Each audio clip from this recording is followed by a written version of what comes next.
This is a brief history of Aviemore train station. Aviemore train station serves the town and tourist resort of Aviemore in the Highlands of Scotland.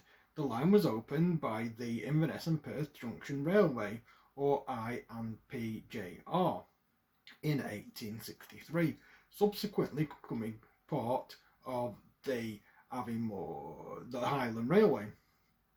The current station was opened in 1898. The direct line to Inverness was built.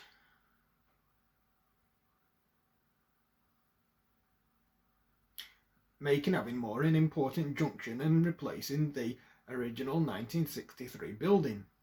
It became part of the London, Midland and Scottish Railway after the grouping of 1923, then passed to the Scottish region of British Railways on nationalisation in 1948.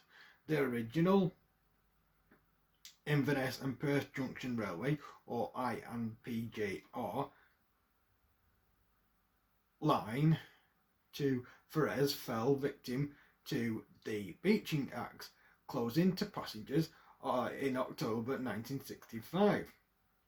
In 1998, the station was restored and refurbished. A new building comprises ticket office, booking office and a shop, and the three original buildings are waiting room with historical displays, staff offices and toilets.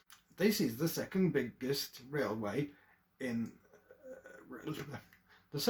train station in the Highland area after Inverness. A canopied island platform connected to the station building by a footbridge lies beyond the two main line tracks. The station is just over 83 miles or 143.2 kilometres from Perth.